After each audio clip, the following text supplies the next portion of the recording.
Assalamualaikum warahmatullahi wabarakatuh.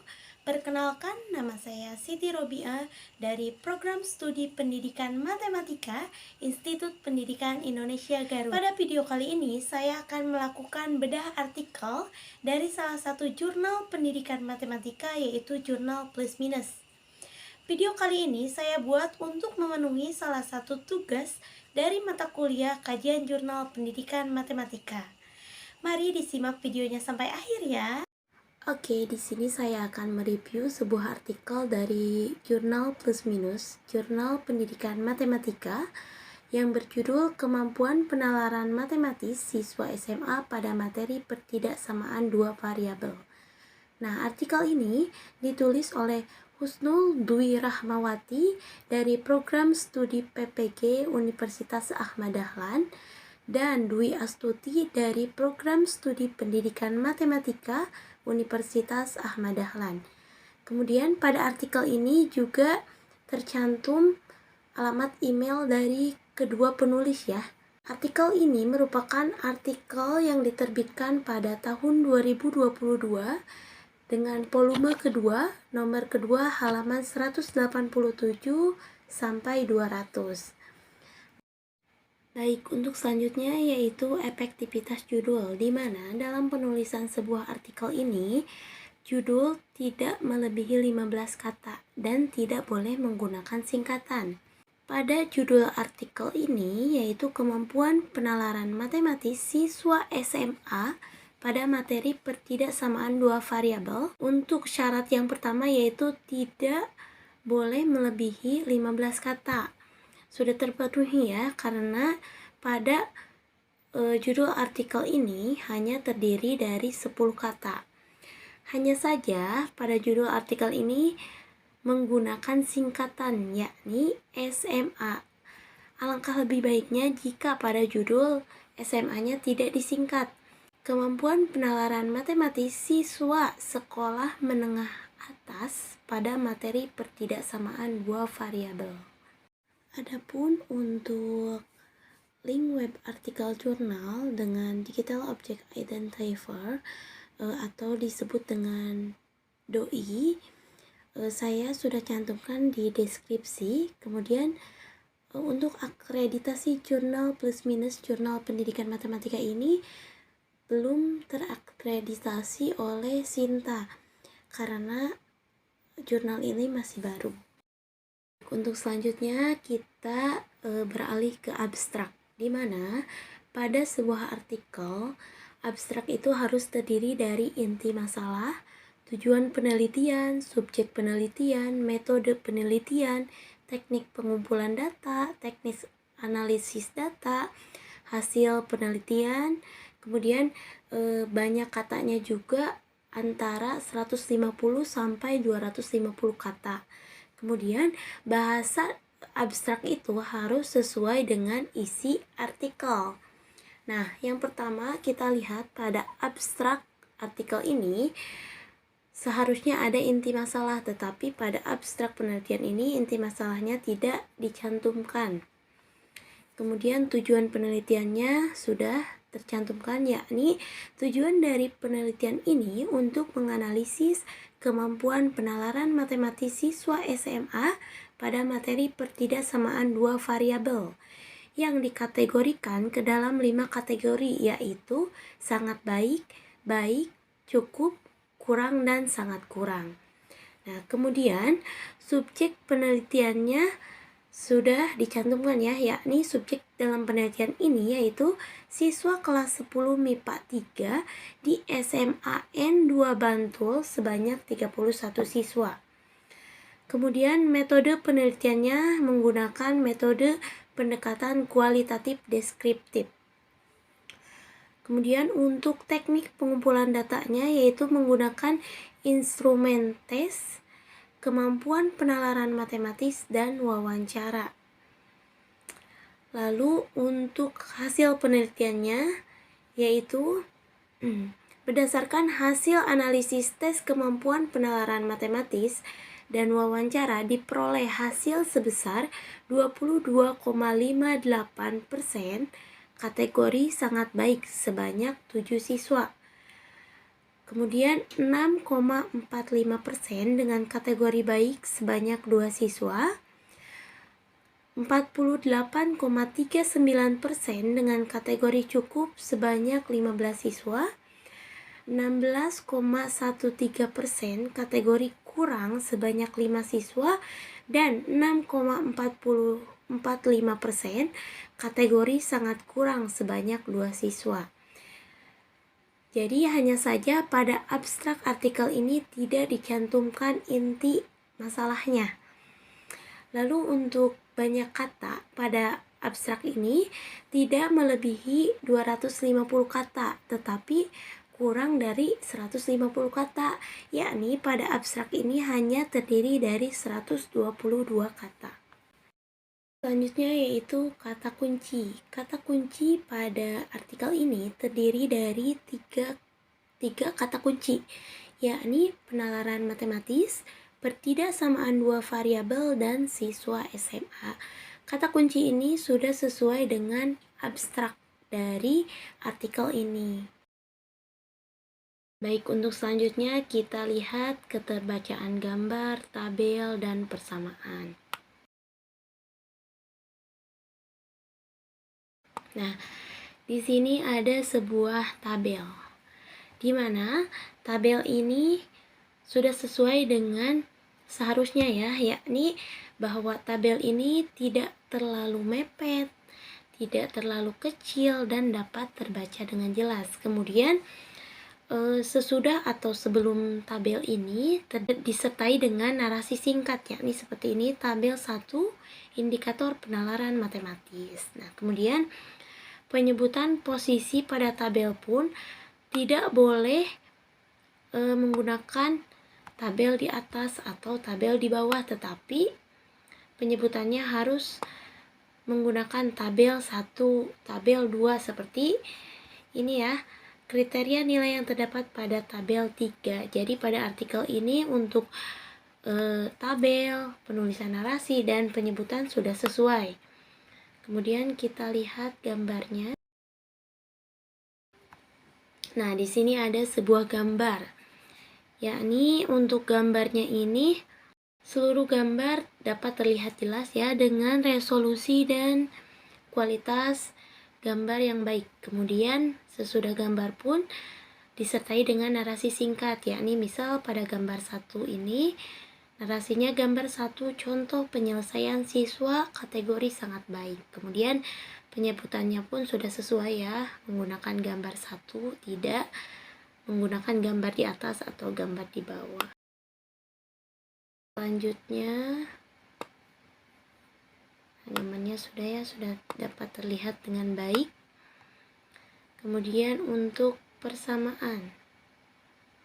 Nah, di sini ada sebuah persamaan atau sebuah rumus ya, di mana rumusnya ini sudah ditulis dengan baik, dengan jelas, kemudian diberi keterangan pula, yakni P sama dengan F per N dikali 100%, di mana P-nya itu persentase kemampuan penalaran matematis siswa, F-nya jumlah siswa yang berada pada kategori, dan N-nya jumlah siswa secara keseluruhan. Jadi untuk gambar, tabel, dan persamaan ini sudah dapat terbaca dengan jelas, kemudian aturannya pun sudah terpenuhi.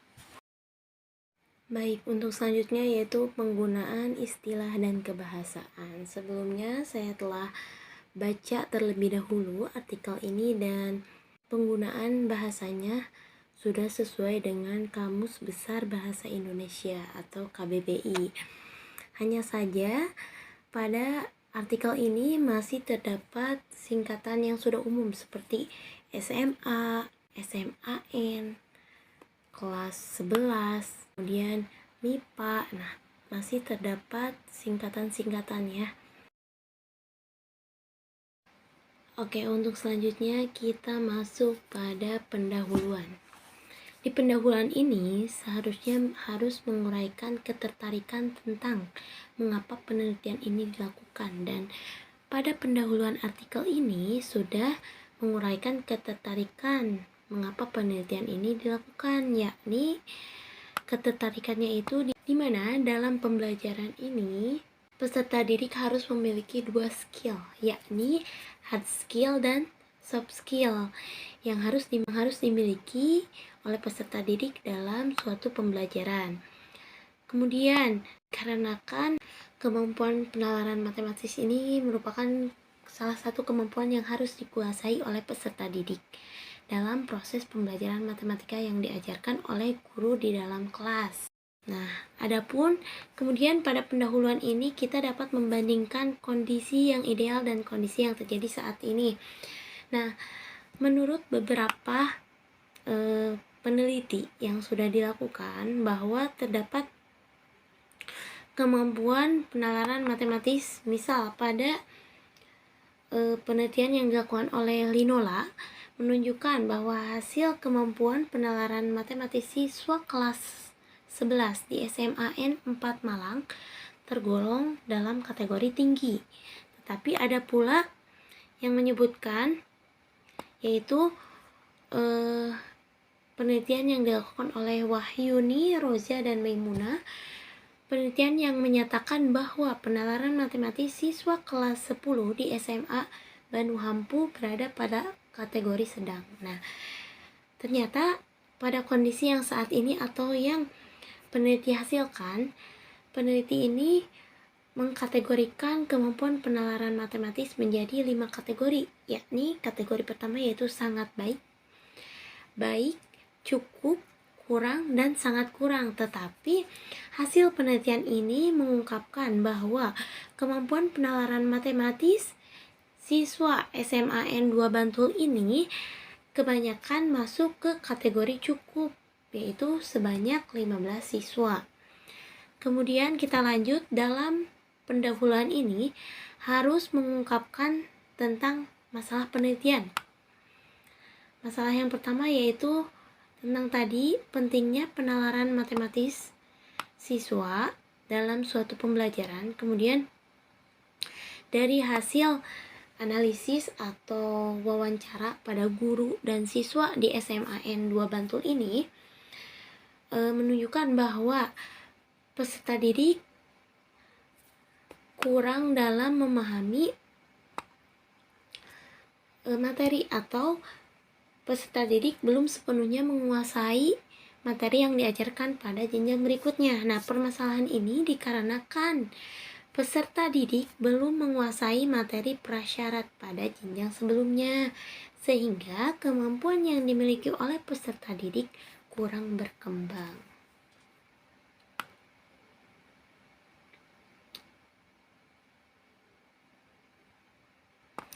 Kemudian untuk state of the art-nya sudah cukup, kejelasan atau gap analisisnya sudah baik.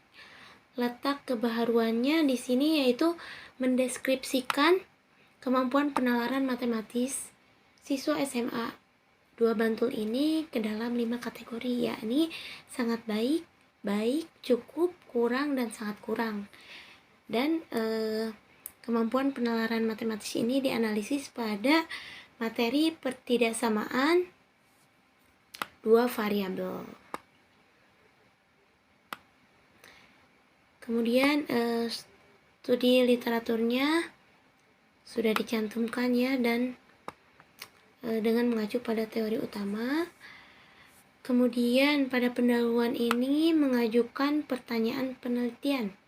Nah, kemudian pada penelitian ini tentunya ada pertanyaan dari peneliti ya, yakni bagaimana kemampuan penalaran matematis siswa SMAN 2 Bantul pada materi pertidaksamaan 2 variabel dengan 5 kategori seperti itu. Kemudian kejelasan tujuan penelitian. Tujuan penelitiannya sudah dicantumkan dengan jelas pada abstrak, namun di pendahuluan tidak dicantumkan ulang. Seperti itu.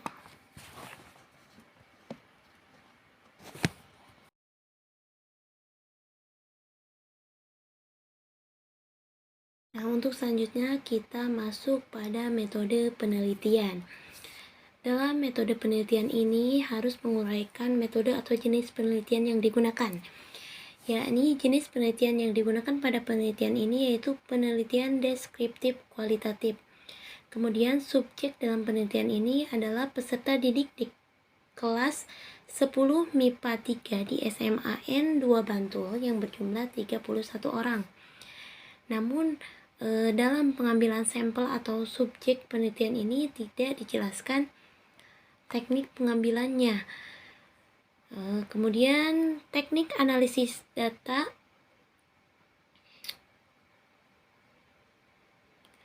Kemudian teknik pengumpulan data yang digunakan yaitu tes kemampuan penalaran matematis dan wawancara.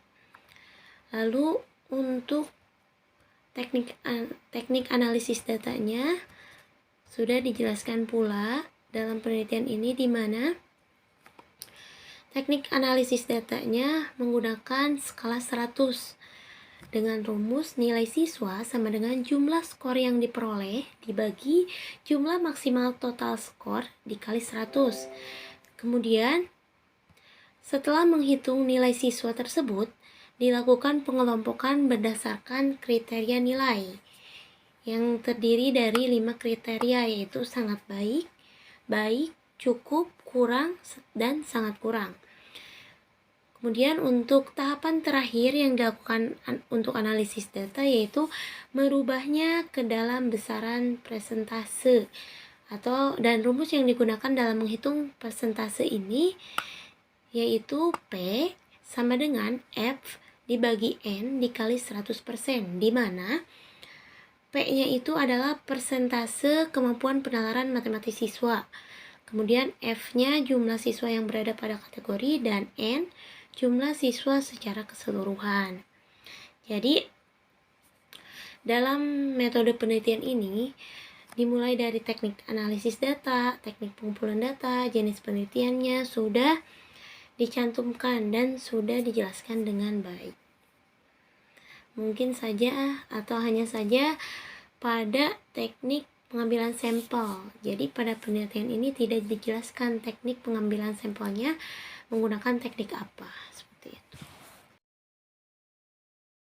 Selanjutnya yaitu hasil dan pembahasan. Adapun hasil penelitian dalam penelitian ini, karena penelitian ini termasuk jenis penelitian kualitatif, maka bagian hasil memuat bagian-bagian rinci ya, termasuk dalam bentuk subtopik-subtopik yang berkaitan langsung dengan fokus penelitian. Nah, untuk hasil penelitian ini bahwa kemampuan penalaran matematis siswa yang dikategorikan ke dalam 5 kategori yaitu sangat baik, baik, cukup, kurang, dan sangat kurang seperti pada tabel berikut. Nah, kemudian hasilnya pun sudah dijelaskan dengan rinci, yakni pada kategori sangat baik sudah dijelaskan berikut dengan contoh penyelesaian siswanya. Kemudian kategori baik, kategori cukup, kategori kurang, dan kategori sangat kurang. Di sini sudah dijelaskan secara rinci hasil temuannya ya.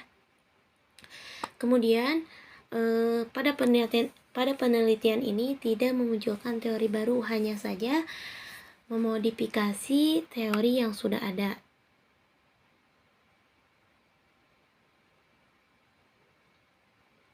Nah, adapun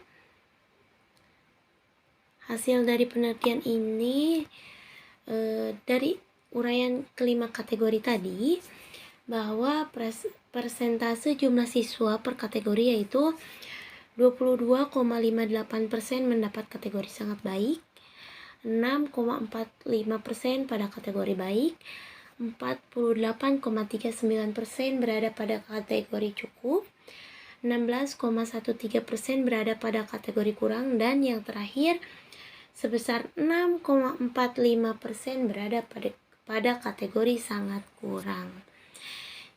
Nah, yang berarti bahwa separuh lebih dari keseluruhan jumlah siswa di kelas 10 MIPA 3 memiliki kemampuan penalaran matematis siswa yang sedang atau cukup. Nah, untuk selanjutnya yaitu penutup, di mana peneliti sudah menguraikan kesimpulan dari penelitian ini dengan baik. Kemudian adapun letak kontribusi penelitian ini yaitu penelitian ini dapat menemukan faktor rendahnya kemampuan penalaran matematis, yaitu faktornya tadi yang dijelaskan pada pembahasan.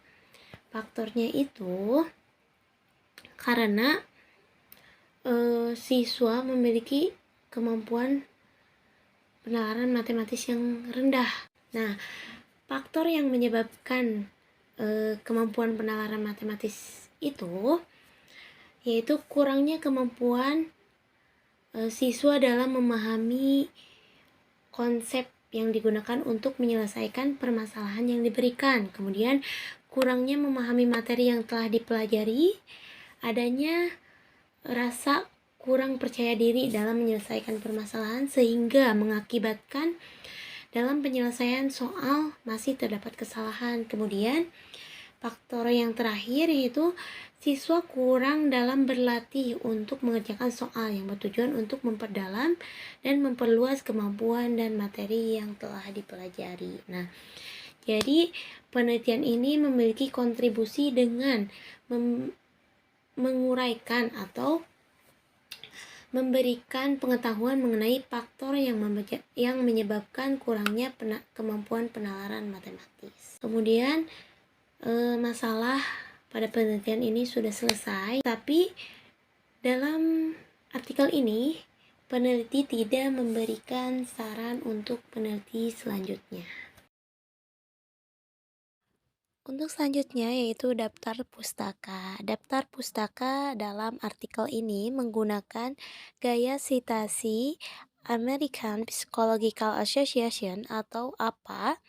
Kemudian penulisan daftar pustakanya pun sudah sesuai dengan abjad dan nisbah sumber acuan primernya kita dapat hitung menggunakan rumus referensi dari jurnal dibagi seluruh referensi dikali 100%.